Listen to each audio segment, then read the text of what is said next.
Most investors think their mutual fund or ETF, they think it costs about 1% a year.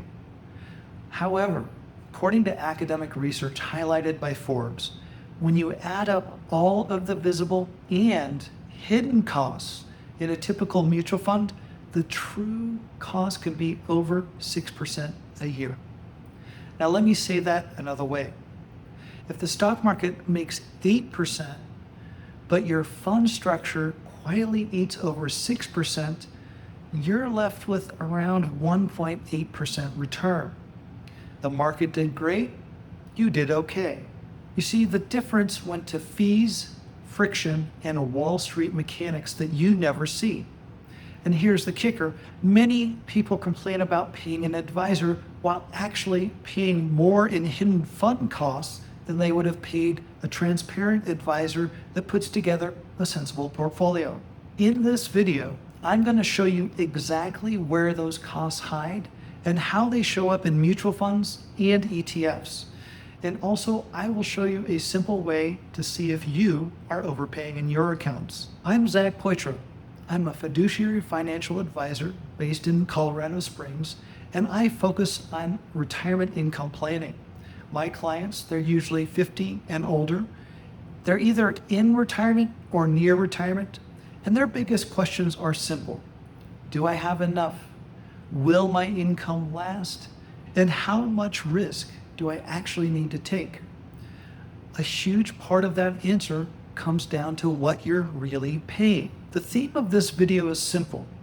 The less you see exactly what you own, the more opportunity there is for hidden cost leakage. Opaque products, complex mutual funds, and fancy sounding ETFs often look simple on the surface, but under the hood, there could be a lot going on, and every moving part is a chance for someone to take a slice.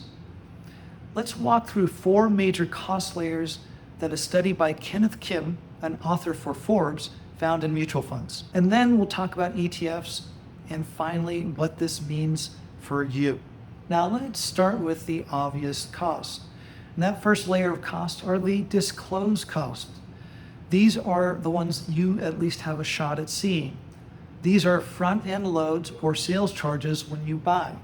This is an advisor's commission. Then sometimes you have back-end loads or surrender fees when you sell. And finally, you have ongoing expense ratios, management fees, 12b-1 marketing fees, and administrative costs. In the study highlighted in the Forbes article, the average expense ratio across all mutual funds is about 1.19% per year. And that's what most people think of as the fee. If your statement says the fund expense ratio is 1.2%, you might think, okay, I'm paying 1.2% for professional management, and I can live with that. If that were the whole story, this video would be over. Unfortunately, that's not the whole story. Now, the second layer consists of hidden trading costs. You see, mutual funds are constantly trading whatever stock or bond they hold in the fund. They are buying when new investors put money in, they're having to sell when investors take money out, and they're constantly rebalancing, they're chasing performance, and they're adjusting their positions. Every one of those trades has friction. They have to pay the brokerage commissions to buy or sell. Then there's this thing called a bid-ask spread. What this means is the mutual fund is buying a little higher than the market price or selling a little bit lower than the market price. And finally, there's price impact. This is when a mutual fund makes a big trade, and it's so big that it moves the price in the market against the fund. These costs never show up as a fee line on your statement. They just quietly reduce the return that you receive. That research in the Forbes article found that these hidden trading costs, they average about 1.44% per year for mutual funds. So right now at this point, we're at 1.19% in disclosed fees, expense ratios, 1.44% in hidden trading costs, and this means we're already roughly at 2.6% per year, and we're not even close to being done yet. The next layer is tax inefficiency. Mutual funds are tax pass-through vehicles. And this means that when funds realize capital gains inside the portfolio, it has to distribute those gains to shareholders. And here's the painful part. You can get hit with a tax bill on gains you never personally experienced. And here's an example. You buy a mutual fund at $50 per share. The fund owns a stock inside the fund that it bought years ago at $30, and it's now at $40. So the fund sells that stock, and there's a $10 gain inside the fund. Then the fund distributes that gain, and you get a 1099 showing a taxable capital gains, even if your fund price fell after you bought it. Morningstar Research has estimated that the average cost of tax inefficiency for mutual funds is around 1.1% per year in reduced after-tax returns. Now, our running total is 1.19% in disclosed expense ratios, 1.44% in hidden treatment costs, and then 1.10% in tax drag. This takes us to about 3.7% per year in total costs. And again, we're not quite done yet. Now, the fourth and final layer is what the article called sneaky behavior. And this is the human stuff that you may never have heard of. Things like window dressing. And this is when a fund sells losers before quarterly reports and they buy recent winners to look smart on paper. Then you have risk shifting, which is taking outsized bets near quarterly report dates to try to juice short-term numbers. And then there's this behavior called shirking. This is when fund managers simply don't work as hard on funds full of individual investors as they do on funds that are full of large institutional customers. And then lastly, there are conflicts of interest. This is when they do things like buying cold IPOs or bad IPOs that their investment banking partners need to get rid of, which is a form of I scratch your back, you scratch mine. These behaviors often mean more trading and lower long-term performance. What's really interesting is when researchers tried to quantify the extra underperformance from these patterns, they estimated an annual drag of about 2.49% per year. And if we add that to our stack, it looks like this. First, we have the 1.19% disclosed expense ratios, 1.44% in hidden trading costs, 1.10% in tax drag or tax inefficiency, and then finally 2.49% behavioral drag or the cost of sneaky behaviors.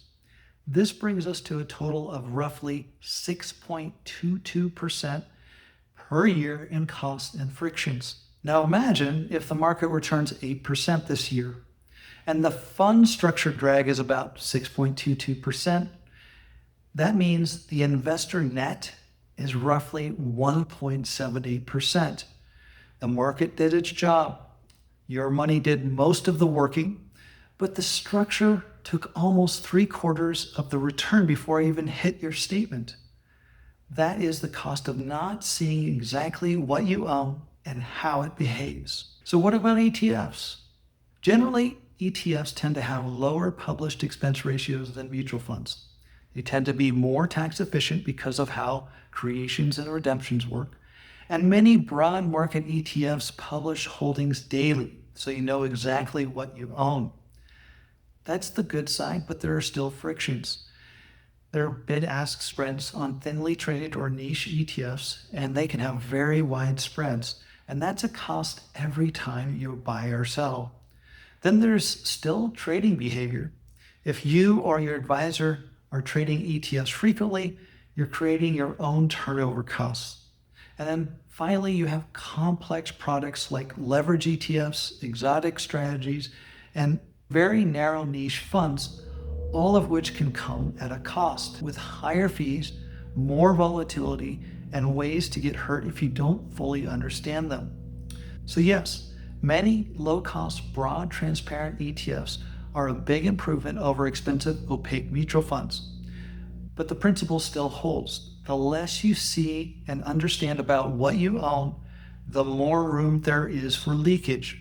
And remember, If you own a high-fee mutual fund inside of an advisory account, you may also be stacking the fund cost on top of an advisor fee. And this is where the conversation flips. A lot of people say advisors are expensive. I don't want to pay 1.5% to 2% a year. But if your funds are quietly costing you 3 to 6% a year all in, and you get no personalized retirement income plan, no tax strategy, and no estate planning alignment, then the cheap option might actually be the most expensive compared to retirees. First, you have retiree A, no advisor, owns a basket of actively managed mutual funds, and their costs is about 3 to 6% because of the hidden plus visible costs in that fund, but they don't have any coordinated income plan, tax, or estate strategy. Now compare that to retiree B, who works with a fiduciary advisor at, say, 1 to 2% advisory fee, and they use a transparent strategy like individual dividend stocks, low-cost ETFs, or other clear holdings such that the all-in cost is closer to the 1 to 2% range. And in addition, retiree B gets a coordinated retirement income plan, a tax strategy plan, and it all works together with the estate plan. So in this comparison, who's actually paying more? Who's getting more value for each dollar of cost? When you zoom out, advisor versus no advisor is the wrong question. The right questions are, what is my all-in cost, including fund structure, trading, taxes, and advice? What am I getting for that cost in terms of clarity, income, tax savings, and peace of mind? In many cases, moving from opaque, high-cost products to a more transparent strategy with a reasonable advisory fee actually lowers your total leakage and adds real planning value on top. So what do you do with all of this information? Well, you can take 3 simple steps. 1, inventory what you own. Get a full list of all the funds, the tickers, and the positions. Look up each fund's expense ratio, their turnover, and their distribution history. Then estimate your true all-in cost. Start with the expense ratio. Add a reasonable estimate for trading costs and tax drag, especially on high turnover, actively managed funds. And if you pay an advisor, add that cost too and look at the whole picture. And finally, in step 3, decide how much opacity you're willing to tolerate. If you can't easily see what you own, how often it's traded, and what you pay, you can assume that there's leakage that you can't see. And then you can move towards simpler, more transparent structures that align with your holistic retirement income plan. Now, if you're 50 or older and have at least a few $100,000 saved, and you want help doing this without becoming a full-time financial analyst, this is exactly what I help people with. We build a clear retirement income map. We use transparent holdings, and we keep an eye towards minimizing unnecessary fees and minimizing taxes as well. If you want that kind of clarity, there's a link below this video to request a fee and retirement income audit. We'll walk through what you own, what you really pay, and what it would look like to turn your savings into a rising retirement paycheck that you could actually understand. Whether you work with me or someone else, don't ignore this. The less you see exactly what you own, the more opportunity there is for your money to quietly leak away. You work too hard for that to be the story of your retirement. Now this video is for educational purposes only. This is not financial advice nor tax advice. Talk to a licensed professional before making any investment decisions. Please like and subscribe if you like this content and want more served to you through the algorithm.